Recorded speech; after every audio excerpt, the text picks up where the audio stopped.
Hello mga pamangkin, ito nga pala yung tito ng bayan, tito yung vlogger, Tito Yes. Pupunta kami sa Infanta, Quezon, Agus River para ipagdiwang ang kaarawan ng aking mahal na ina at si Severina. Kaya naman samahan nyo ako at tuklasin ang ganda ng kalikasan doon. Kaya tara na!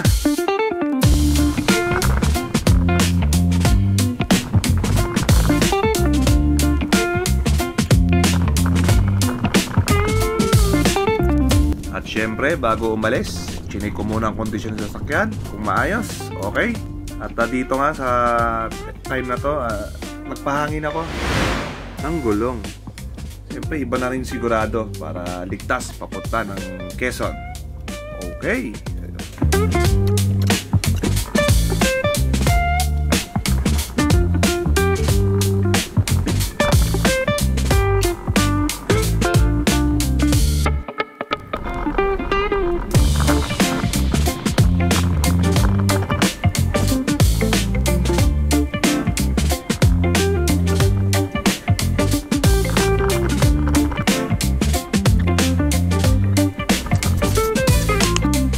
Ito no, nag-stop over muna kami rito bandang Santa Maria, Laguna. Mga senior natin ay tinatawag ng kalikasan. Medyo malayo-layo pang lalakbayin namin papuntang Agus River. Okay.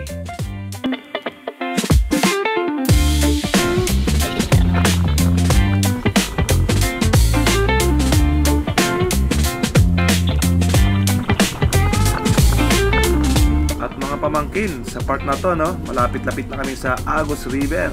Kaya naman, let's go!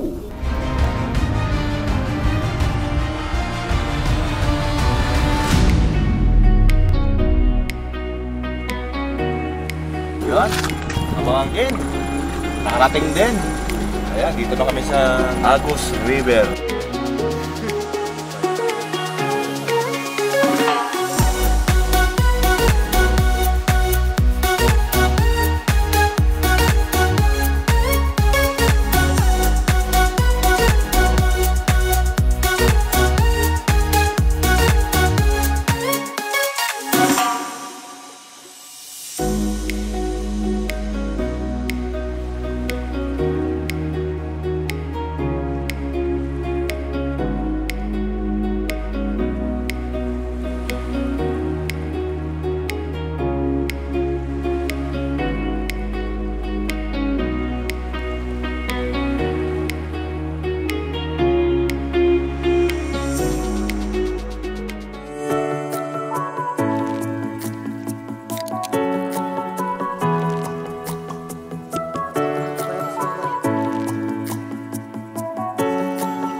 Yung nahuli natin dyan, no? Buti nakahuli tayo dyan. Oh.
Ang pagiging ina ay hindi natatapos kahit na may kanya-kanyang pamilya na ang kanyang mga anak. Ay umiiral pa rin ang pagiging ina nito. Ina na nagdadala at nagdarasal para sa kaligtasan ng kanyang mga anak. Kung may forever man sa mundong ito, yun ay ang pagmamahal ng isang ina.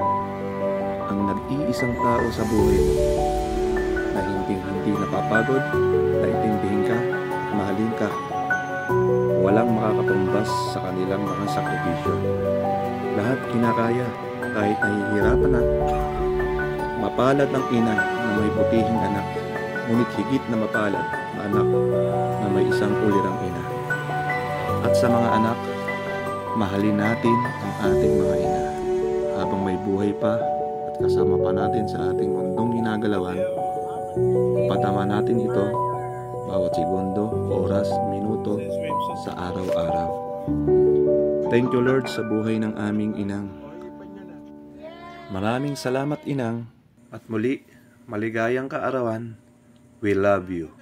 At sa lahat ng mga ina, ilaw ng tahanan, mabuhay po kayo. Gusto mong marating, mga pangarap na gustong abutin. Sa iyong landas, wala nang hahadlang, basta't may tutulay sa bawat mong hakbang.